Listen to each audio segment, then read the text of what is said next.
Excise inspector आप दो तरीके से बन सकते हो, एक तो स्टेट गवर्नमेंट का एग्जाम दे करके, दूसरा आप सेंट्रल गवर्नमेंट का एग्जाम दे करके एक्साइज इंस्पेक्टर बन सकते हो। तो इस वीडियो में आपको दोनों प्रोसेस बताने वाला, किस तरीके से आप एक एक्साइज इंस्पेक्टर बन सकते हो, क्या काम होता है, सैलरी होती है, एग्जाम कौन देना होता है, कंप्लीट डिटेल आपको मिलेगी, बस आप वीडियो के एंड तक जरूर देखिएगा। आइए सबसे पहले दोस्तों बात करते हैं एक्साइज इंस्पेक्टर के वर्क के बारे में, देन अन्य चीज़ों के बारे में बात करते हैं। देखिएगा, एक्साइज इंस्पेक्टर जो होते हैं वो स्टेट गवर्नमेंट के थ्रू भर्ती होते हैं, इसके अलावा सेंट्रल गवर्नमेंट के थ्रू भर्ती होते हैं। अब देखो, सवाल आपके मन में ये होगा कि स्टेट गवर्नमेंट की तरफ, अगर मान लीजिए आप उत्तर प्रदेश के रहने वाले हैं तो उत्तर प्रदेश में भी भर्ती निकलती है एक्साइज इंस्पेक्टर की, जो कि स्टेट गवर्नमेंट यानी कि उत्तर प्रदेश की सरकार करवाती है। ठीक है, एग्जाम करवाती है, उस परीक्षा के थ्रू सिलेक्शन होता है, उसके थ्रू आप भर्ती हो सकते हो। दूसरा तरीका होता है कि आप एसएससी सीजीएल का एग्ज़ाम दे करके सेंट्रल एक्साइज इंस्पेक्टर बने, मतलब कि अलग अलग स्टेट्स अपना खुद का एग्ज़ाम कराते हैं, उसके थ्रू एक्साइज इंस्पेक्टर भर्ती होते हैं। इसके अलावा सेंट्रल गवर्नमेंट जो है, जो केंद्र सरकार है, वो भी एग्ज़ाम कराती है, ठीक है, उसके थ्रू भी एक्साइज इंस्पेक्टर बनते हैं। तो दो तरीके हैं। अब बात करते हैं काम क्या होता है एक्साइज इंस्पेक्टर का। तो इनका काम होता है टैक्स इन्फोर्समेंट का काम, ठीक है, इंस्पेक्शन यानी कि निरीक्षण करने का काम, जांच करने का काम, मतलब कि जो टैक्स है वो पे हो रहा है या फिर नहीं। देखिए, ये थोड़ा यहाँ पर अलग है, ध्यान रखिएगा। इनकम टैक्स वाला सिनेरियो अलग होता है, वहाँ स्पेशली इनकम टैक्स की बात होती है। इसमें जो अदर टैक्स होते हैं, है ना, उनका इन्वेस्टिगेशन जो है वो करते हैं, ये कंप्लाइंस चेकिंग करते हैं, कौन सामान कहाँ पर क्या जा रहा है ये भी चेक करते हैं। ठीक है, तो सीबीआईसी या फिर स्टेट एक्साइज डिपार्टमेंट के थ्रू भर्ती होते हैं। ये सीबीआईसी होगा सेंट्रल वाला, ठीक है, ये स्टेट का। चलिए अब बात करते हैं दोस्तों रिक्रूटमेंट का प्रोसेस। जैसा कि हमने आपको बताया कि central excise inspector, state excise inspector होते हैं। स्टेट मतलब जो राज्य के थ्रू भर्ती होते हैं, स्टेट लेवल पर जो एग्ज़ाम होता है उसके थ्रू, और सेंट्रल जो सेंट्रल लेवल पर एग्ज़ाम होता है, जो एसएससी सीजीएल का एग्ज़ाम होता है, उसके थ्रू भर्ती होते हैं। ठीक है, एसएससी सीजीएल में एक्साइज इंस्पेक्टर एक पोस्ट होती है। आप एलिजिबल हो जाते हो एसएससी सीजीएल के लिए, फॉर्म भरते हो, सेलेक्ट होते हो और अच्छे नंबर रहते हैं, ठीक है, और आपके जैसे नंबर रहेंगे और आपकी जैसी प्रेफरेंस रहेगी, उस हिसाब से आपको पोस्ट मिलती है एसएससी सीजीएल में।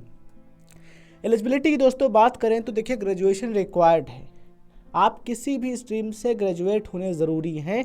किसी भी सब्जेक्ट में आपने ग्रेजुएशन किया, बैचलर डिग्री जैसे कि बीए, बीएससी, बीकॉम, बीटेक, कि कोई भी बैचलर डिग्री आपके पास है जिसमें बैचलर लिखा हुआ है, ग्रेजुएट हैं, देन आप अप्लाई कर सकते हो।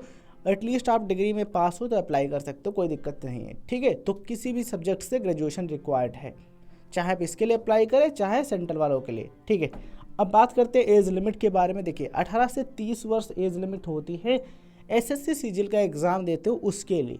ठीक है, स्टेट वाला क्या होता है भैया, स्टेट एक्साइज इंस्पेक्टर का जो एज लिमिट है वो अलग हो सकता है, आप जिसमें अप्लाई करें वहाँ का देख सकते हैं। ठीक है, तो 18 से 30 वर्ष एसएससी सीजीएल वाला जो होता है उसके लिए होता है। और जो ओबीसी या फिर एससी या फिर एसटी कैंडिडेट्स है, उनको एज में रिलैक्सेशन मिलती है, अपर एज लिमिट में, मतलब छूट मिलती है कुछ। अब बात करते भैया सिलेक्शन प्रोसेस की। तो एसएससी सीजीएल में क्या होता है, टीयर 1 एग्ज़ाम होता है, इसको बढ़िया पास कर लेते हो, उसके बाद टीयर 2 दोगे। टीयर 2 देने के बाद डॉक्यूमेंट वेरिफिकेशन, ठीक है, मेडिकल सिलेक्शन, इस तरीके से जो सिस्टम है ये रहता है। अब यहाँ पर आपको एक चीज़ ध्यान रखनी चाहिए कि जो फिजिकल स्टैंडर्ड्स हैं और जो इंस्पेक्शन की ड्यूटी है ना, वो स्टेट वाइज अलग अलग हो सकती है, कुछ चेंज हो सकता है, इस चीज़ का ध्यान रखिएगा।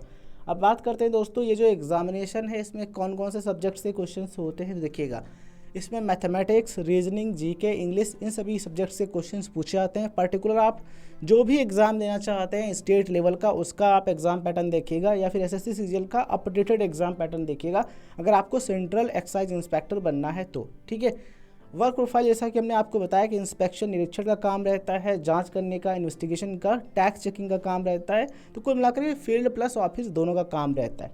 ठीक है, चलिए अब बात करते हैं दोस्तों, ये जो जॉब है ना, आपको करना चाहिए या फिर नहीं। देखो, अगर आप फील्ड और ऑफिस और आप सोच रहे थे पुलिस वाला जॉब हो, है ना, तो इसमें भी आपको वर्दी मिलती है एक्साइज वाले में, तो आपको इसमें वर्दी वाला जो फीलिंग है वो भी आएगा, साथ में एक बढ़िया अथॉरिटी और पावर वाला फीलिंग आएगा। तो आपके लिए एक अच्छा जॉब है, आप कर सकते हो।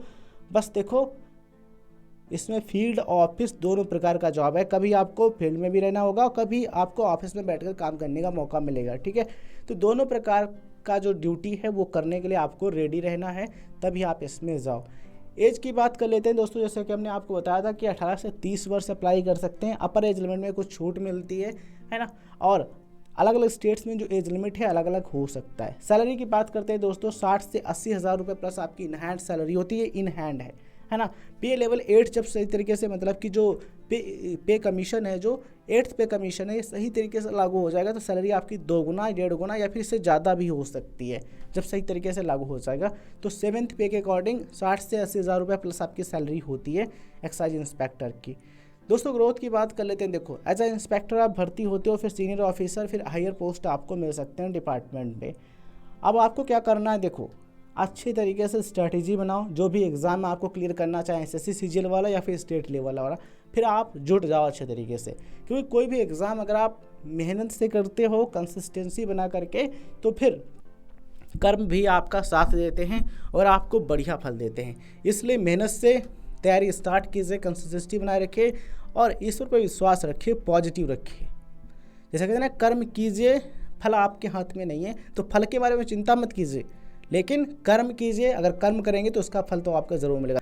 तो आप सभी को बहुत बहुत शुभकामनाएं। आप इस परीक्षा में पार्टिसिपेट कर रहे हैं, एग्ज़ाम दीजिए, आप सफल हों, यही हमारी आप सभी के लिए कामना है। धन्यवाद। जय हिंद, जय भारत।